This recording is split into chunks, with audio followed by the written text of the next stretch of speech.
তাদের প্রশ্ন ছিল বুদ্ধের ধর্মে মানে লৌকিকতা বা অলৌকিকতা এই নিয়ে কিছু মানে আমার অভিমতটা ব্যক্ত করা। তো সে প্রসঙ্গে আমি যা বলার ইচ্ছা করেছি, কিন্তু এটা দেখলাম যারা শ্রোতা ওখানে অনেকেই অংশগ্রহণ করেছেন এবং কিছু মুসলিম ধর্ম সম্প্রদায়ের লোক তাতে সংযুক্ত হয়েছেন। তো আমি যা বলেছি তার প্রেক্ষিতে আমাদের যারা জন্মগত হিসাবে আমরা নিজেদেরকে বৌদ্ধ বলে ধারণা বিশ্বাস করি, আমাদের যারা শ্রোতা তাদের পক্ষ থেকে প্রশ্নগুলো করা হয়েছে আমার আলোচ্য বিষয়ের আলোকে নয়। তারা বুদ্ধ জন্ম নিয়ে 7টি পদক্ষেপ দিয়েছিলেন, 7টি পদ্ম ফুটেছিল, এগুলোর তাৎপর্য কি? তিনি বুদ্ধ পঞ্চচক্ষুর অধিকারী ছিলেন, এগুলোর তাৎপর্য কি? বুদ্ধ তাবতিংশ দেবলোকে গিয়ে মাকে অভিধর্ম দেশনা করেছিলেন, এগুলোর তাৎপর্য কি? এই জাতীয় প্রশ্নগুলো এসেছে তাদের কাছ থেকে, বিশেষ করে যারা জন্মগত হিসেবে বৌদ্ধ বলে বিশ্বাস করেন নিজেকে, তাদের থেকে।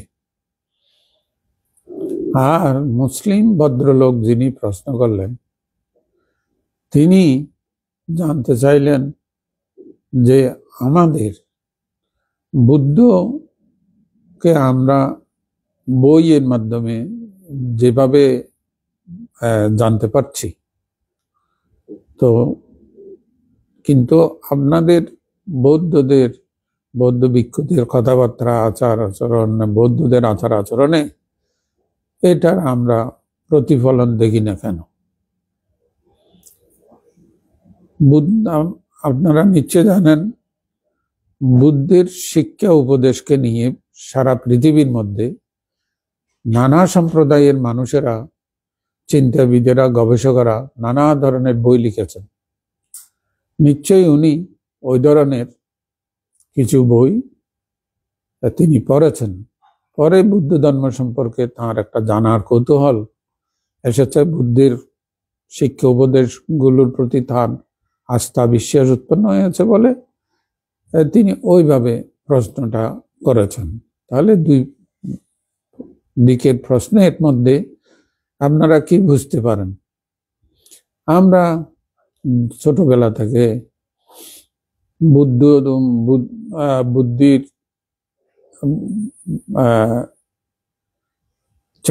যখন আমাদের উন্মেষিত হচ্ছে, সেই থেকে মোটামুটি যে স্মৃতিগুলো আমাদের আছে এগুলো হলো দেখা। আমরা দেখেছি, শুনেছি। আমরা বিহারে গিয়ে আমাদের মা বাবাদের আচার অনুষ্ঠান দেখেছি, আমাদের পারিবারিক জীবনে বান থেকে আমন্ত্রণ করে এনে সূত্র পরিত্রাণ, পাঠ, সঙ্গদান ইত্যাদি আচার অনুষ্ঠান দেখেছি, বান্তেদের মুখের দেশনা আদি শুনেছি। এগুলোর মাধ্যমে মোটামুটি আমাদের বুদ্ধ ধর্ম, আমি যে বুদ্ধ ধর্ম পালন করি সেই নিয়ে যে একটি ধারণা আমাদের হয়ে গেছে, এই ধারণাগুলো থেকেই আমরা ভাবনা চিন্তা করি বা কথাবার্তা বলি বা কিছু জানতে চাই। আর ওই মানুষগুলো বিভিন্ন নিরপেক্ষভাবে বিচার গবেষণা করে যে বইগুলো লেখা হয়েছে, সে বইগুলো আলোকে ওনারা বুদ্ধকে, তার শিক্ষা উপদেশকে জেনেছেন এবং জেনে তাদের মধ্যে আমাদের দিকে চেয়ে তারা প্রশ্নবিদ্ধ হন, কিরে বাবা বইতে লেখা দেখি একরকম, এখন এই যারা বৌদ্ধ হিসেবে দাবি করেন, আমরা তো বৌদ্ধ নই, আমরা কেউ খ্রিস্টান, কে ইসলাম, কে হিন্দু, কে জৈন বা অন্য সম্প্রদায়, ইহুদি, আমরা তো বৌদ্ধ নই, কিন্তু যারা বৌদ্ধ বলে পরিচয় দেন তাদের সাথে বইয়ের লেখাগুলো এত তফাৎ কেন? এটা আমাদেরকে অবশ্যই ভাবতে হবে। আমরা যদি বলি না না এগুলো এগুলো থাকবে, এগুলো আছে আমাদের ত্রিপিটকের মধ্যে, আমাদের বান্তারা এগুলো নিয়ে বলেন, উনিও এক পক্ষে বলতেন আমরা যেগুলো করতেছি এগুলো ঠিক আছে। এখানে আমাদের একটা বড় ভুল হয়ে যাচ্ছে, আমরা এই ভুল থেকে বেরিয়ে আসতে হবে। আমাদের বান্দারা বই থেকে কথা বলেন, যিনি আমি প্রশ্ন করি, আপনাদেরকেও প্রশ্ন করি, আচ্ছা যদি আমাদের বইয়ের লেখা বান্তেদের দেশনা, আমরা বিশ্বাস করেছি যে স্বর্গ বলে একটা স্থান আছে, মরণের পরে সেখানে যাওয়া যায়, এবং এই স্বর্গের সুখ ঐশ্বর্য এই মনুষ্য লোকের চাইতে অনেক অনেক গুণে বেশি। মনুষ্য লোকের সুখ পেতে হলে অনেক কষ্ট করতে হয়, পরিশ্রম করতে হয়, ওখানে কিচ্ছু করতে হয় না।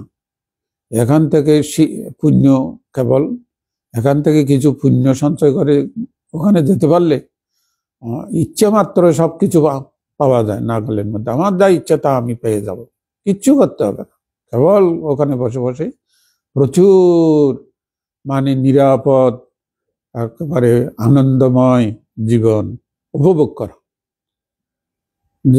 এই আকর্ষণ স্বর্গের প্রতি আমাদের আছে। আচ্ছা তাহলে নিজেকে একটু প্রশ্ন করুন, আমি স্বর্গ পেতে চাই মৃত্যুর পরে, নরক যন্ত্রণা আমি ভোগ করতে চাই না, ভয়াবহ, আমি ওইখানে যেতে চাই না।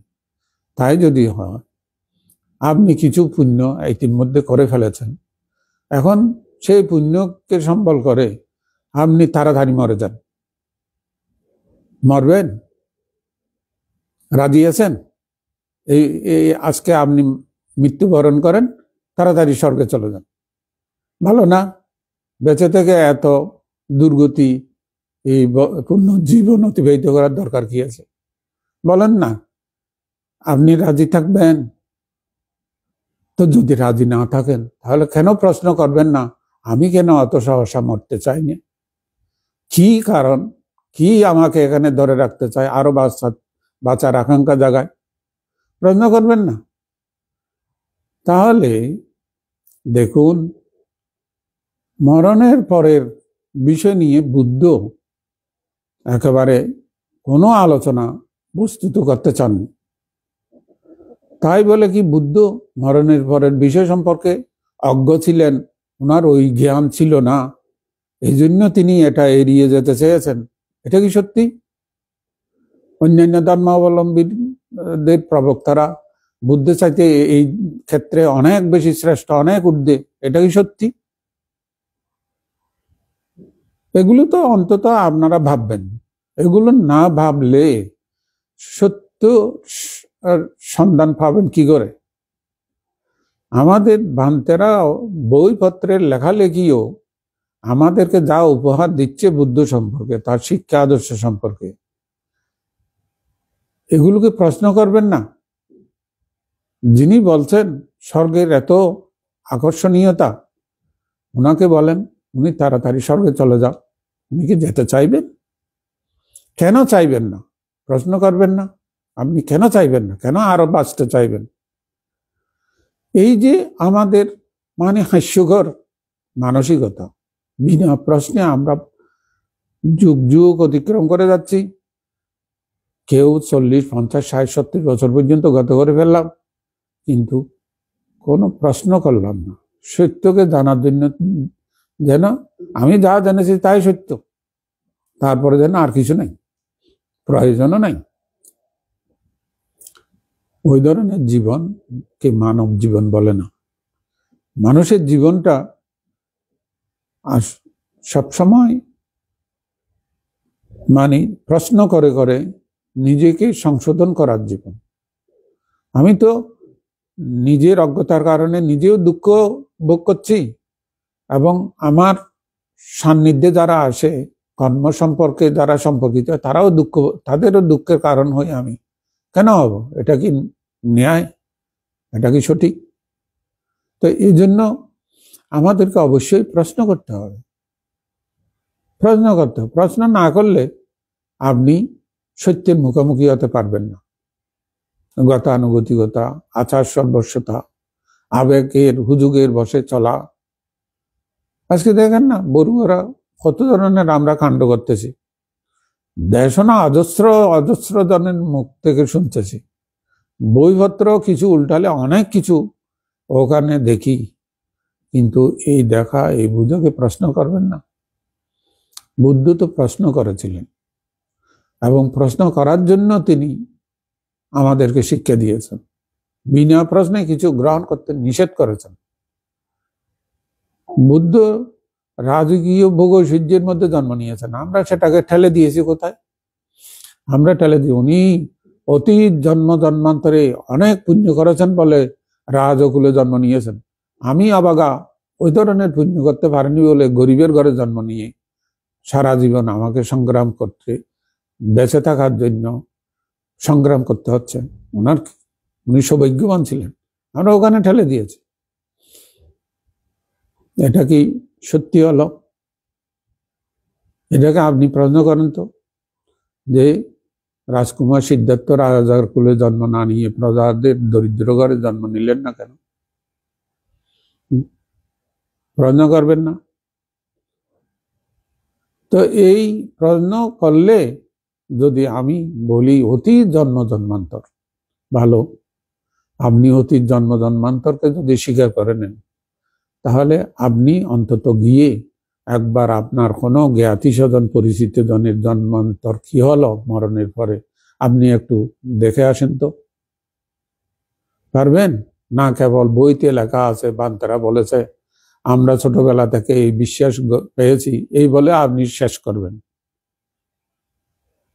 বাস্তবতার বুদ্ধের কথাটা হলো দুঃখ মুক্ত একটি জীবনের কথা। দুঃখ আমরা কেউ চাই না, কোনো প্রাণী চায় না।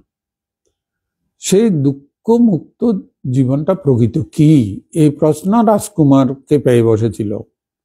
এই জন্য তিনি প্রশ্ন করেছেন, মানুষ মরে কেন? মানুষ বৃদ্ধ হবে কেন? মানুষ ব্যাধির দ্বারা আক্রান্ত হবে কেন?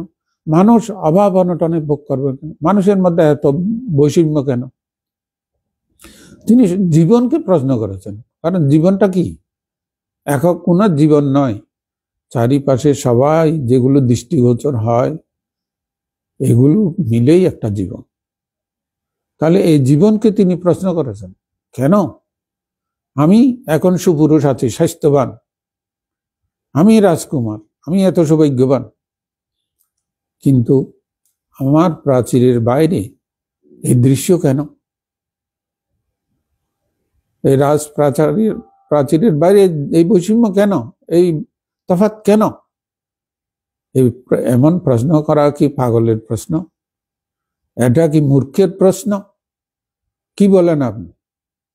তাহলে বুঝতে হবে যে আসলে আমরা কাকে দিয়ে পরিচয় দিচ্ছি। আমরা বুদ্ধকে দিয়ে পরিচয় দিয়ে বৌদ্ধ বলছি, তাহলে আমাদের দায়িত্ব আছে আমরা বুদ্ধকে ভালো করে বুঝে নেওয়ার, তিনি আসলে কি ছিলেন। বুদ্ধের জীবনীটাকে গবেষণা করলে অনায়াসে আপনি তার উত্তর পেয়ে যাবেন। উনি জন্মগত হিসেবে আমি বলবো পার্থিবভাবে তিনি সৌভাগ্যবান। গরিবের গর্ভে জন্ম নিয়ে অন্ন, বস্ত্র, বাসস্থান, চিকিৎসা, শিক্ষা দীক্ষা অনেক অনটনে ভোগ করতে হয়। উনি 14 জন রাজার ঘরে জন্ম নিয়ে ওগুলোর কোনো যন্ত্রণা ওনাকে ভোগ করতে হয়নি, তিনি সেদিক থেকে সৌভাগ্যবান। আমি কেন হলাম না? আমি কেন রাজার ঘরে জন্ম নিলাম না? প্রশ্ন করেন না, অসুবিধা কি? উনি কেন ওখানে জন্ম নিলেন, আমি কেন হলাম না? এটাকে যদি বলি অতি জন্ম জন্মান্তরের পুণ্য, আপনি সেটা বলে বস্তুত আপনি সত্যের সাথে সম্পর্কিত হতে পারবেন না, মুখোমুখি হতে পারবেন না। তাহলে রাজা শুদ্ধোধন, রানী মহামায়া, তারা কি? তারা রাজা হলেন কি করে? তারা মানুষ, আমাদের মতো রক্ত মাংসের মানুষ। তাদেরও চিন্তা ভাবনা করার শক্তি তাদেরও ছিল, আমার যেমন আছে। তো কিন্তু তাদের ভাবনা চিন্তা তারা যেভাবে প্রয়োগ করেছেন সেইভাবে, মনে করেন রাজার ঘরে জন্ম নেওয়ার মধ্যে ওইগুলো কিছু দরকার হয়নি। একটা শিশু রাজার ঘরে জন্ম নিতে ওইগুলোর দরকার হয়নি। কিন্তু যে রাজা রানী এই শিশুকে জন্ম দিয়েছেন তাদের তো দরকার হয়েছে। আপনি জানতে চাইবেন না এটা? রাজা রানী, রাজাকে যুদ্ধ করতে হয়েছে তার রাজত্ব টিকিয়ে রাখার জন্য। এটা কি সুখ? এটা কি অনায়াসে পাওয়া যায়?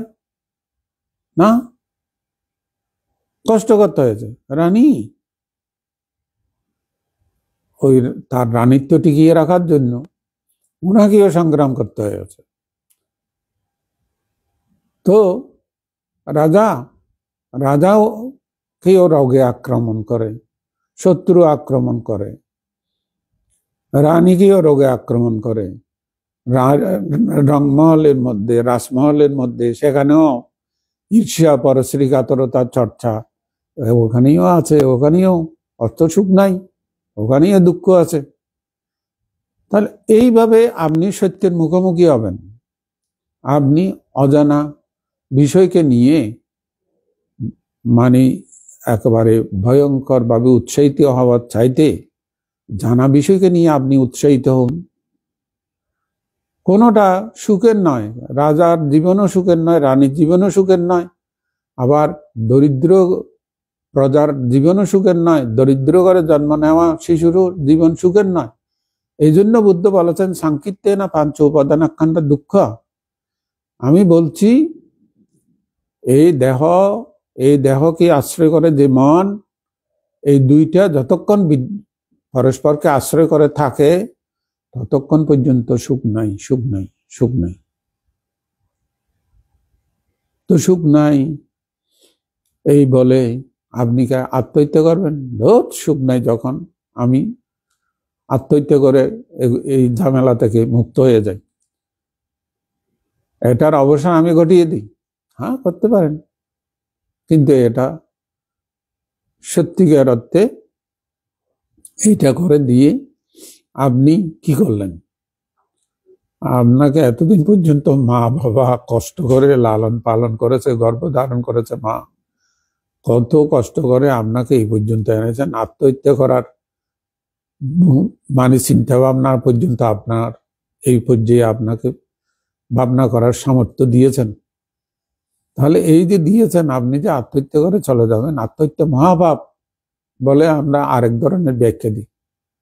কিন্তু মূলত এটা এই জন্যে মহাপাপ যে আপনি আত্মহত্যা করে এতগুলো মানুষের প্রতি আপনার যে দায়িত্ব ছিল, আপনি এদের কাছে যে ঋণী, আপনি ঋণটা শোধ করে এই জীবনের অবসানটা করছেন না।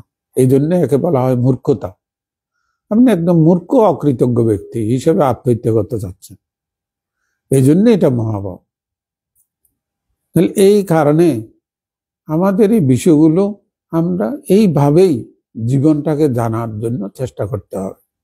বুদ্ধ দুঃখাং আরিয়া সচ্চাং অজাহানাতি, দুঃখকে ঠিক এইভাবে নিজের জীবনে, পরের জীবনে, আধ্যাত্মিক আকায়ে, ভাইদ্য আকায়ে, নিজের দেহের মধ্যে, দেহকে আশ্রয় করে যে মনের মধ্যে বুদ্ধ জানতে বলেছেন, এবং অপরেরও দেহ মনকে আশ্রয় করে যে দুঃখ মধ্যে দিয়ে রাজা মহারাজা, ধনী ভিখারি, ফুটপাতের লোকগুলো চলছে, এগুলোকে জানার জন্য, বোঝার জন্য বুদ্ধ বলেছেন।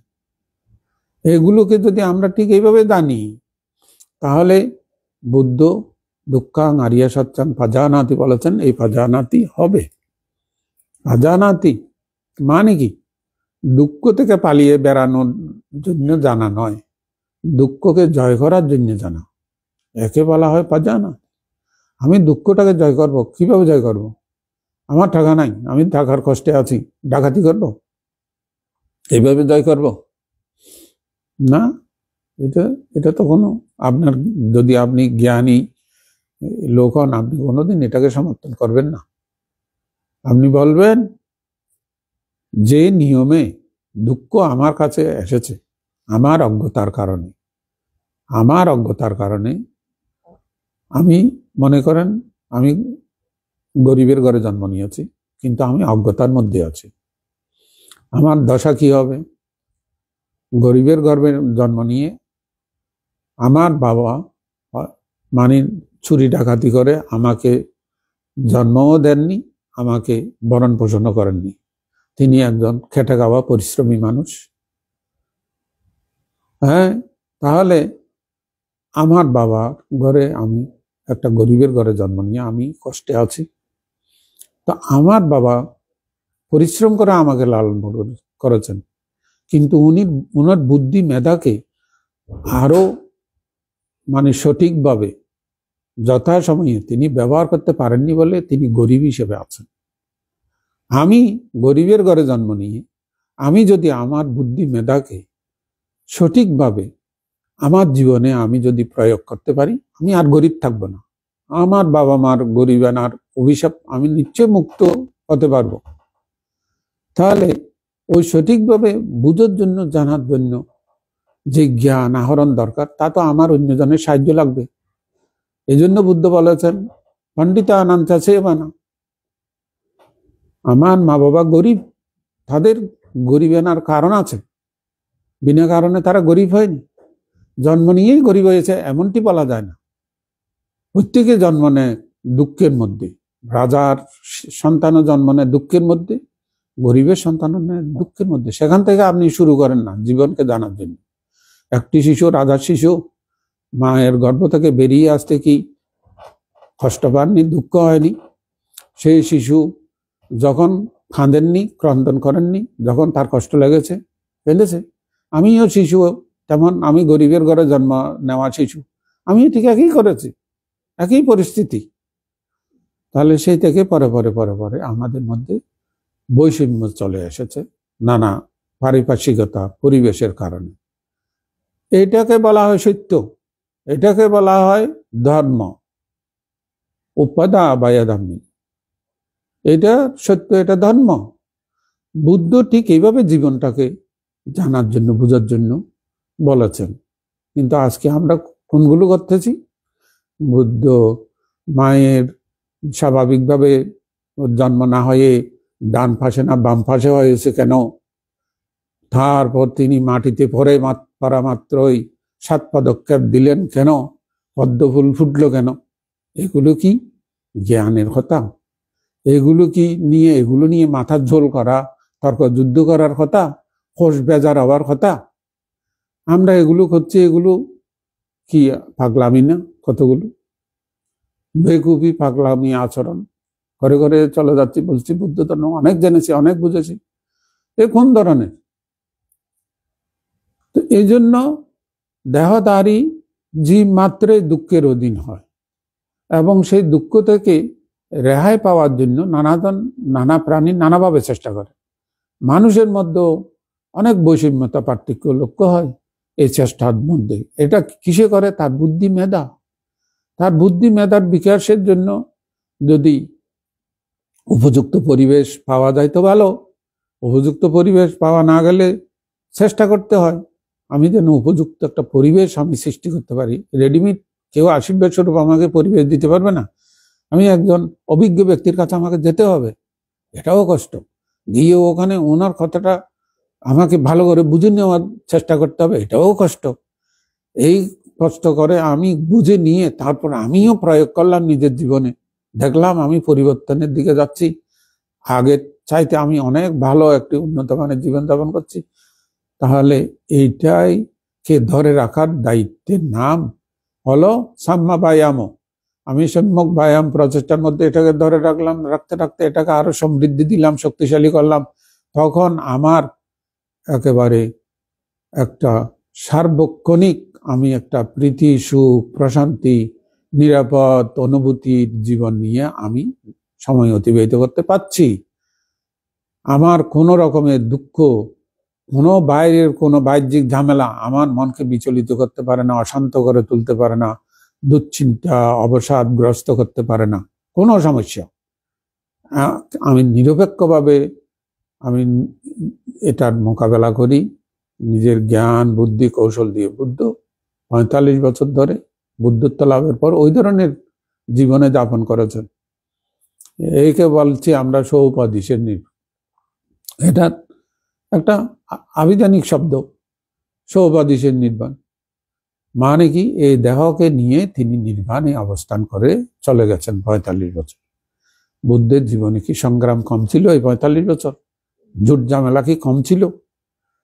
কিন্তু এগুলোর মধ্যে তিনি নিব্বাণং পরমাং সুখং, পরম সুখ, পরম শান্তিময় জীবনের অধিকারী হয়ে তিনি গত করেছেন। এইটাই বুদ্ধ আমাদেরকে শিক্ষা দিয়েছেন।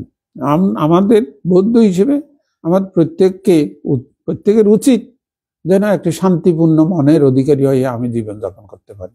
ঝামেলা আসবে, যেহেতু আমি অরণ্যের মধ্যে থাকলেও ঝামেলা আছে, একেবারে নির্জন একাকে কারো দরবারের মধ্যে নেই, এমনের মধ্যেও ঝামেলা আছে। আপনার দেহকে নিয়ে, মনকে নিয়ে ঝামেলা আছে। ঝামেলা মুক্ত থাকবেন কোথায়?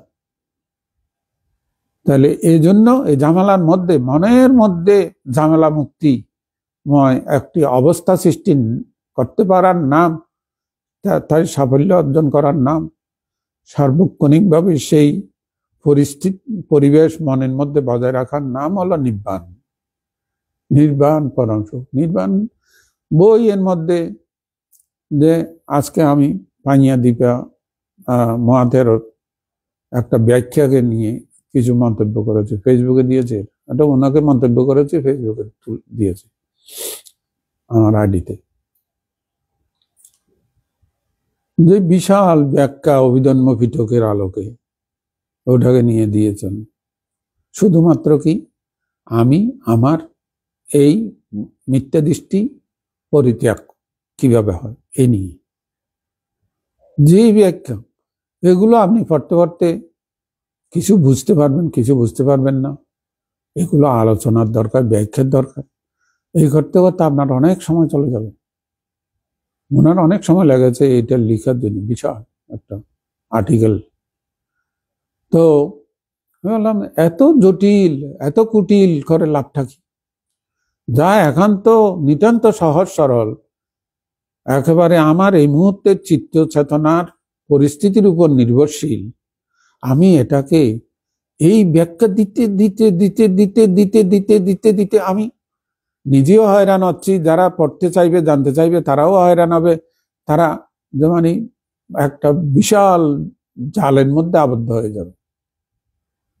দরকার কি? দরকার কি? বুদ্ধ তো পরিবর্তন চেয়েছেন। মানুষের দৈহিক পরিবর্তন বুদ্ধ চাননি। বুদ্ধ চাইতেন মনোজগতের পরিবর্তন। মানুষ মনোজগৎকে পরিবর্তন করতে পারলে সেই মানুষ নিজেও সুখী জীবনের অধিকারী হতে পারে এবং অন্যেরও সুখী জীবনের অধিকারী হওয়ার জন্য সহযোগিতা করতে পারে। এই সৌভাগ্য তার থাকে এবং ওইভাবে জীবনটা অতিবাহিত করে গেলেই পরম শান্তি। আমি ভাগ্যবান। আপনি তাকে অরহৎ বলুন বা নাই বলুন, এগুলো তো নাম দেওয়া হয়েছে, কিন্তু এগুলোকে ব্যাখ্যা দিতে গিয়ে যে কাণ্ড কারখানা করা হয়েছে, ভাবনা বিদর্শন, ভাবনা অমুক তমুক, এগুলোর নামে, এগুলো আসলে কোনোটা আমাদেরকে পরিবর্তন আনতে পারছে না। প্রকৃত যিনি শিক্ষা দিচ্ছেন তারও পরিবর্তন নাই, যারা শিক্ষা নিচ্ছেন তাদের হবে কোত্থেকে? এই হলো আমাদের বুঝার বিষয়। যাই হোক, আশা করি আপনারা অন্তত চিন্তা করবেন। কি চিন্তা করব? আমার এই মুহূর্তের মনটাকে নিয়ে আমি কেবল অভিজ্ঞতা অর্জনের চেষ্টা করব, কেবল অভিজ্ঞতা। এই অভিজ্ঞতার নাম হলো পাঞ্ঞা। আমি প্রজ্ঞার চর্চা করব। এটা করেন প্রত্যেকেই এবং সন্তানদেরকে এইভাবে বুদ্ধের সাথে সম্পর্কিত করেন, নিজেও সম্পর্কিত হন। এটাই হবে সত্যিকার আমাদের দায়িত্ব। সবার শুভকামনা রইল, সবার মধ্যে বুদ্ধি জাগ্রত হোক। সাধু।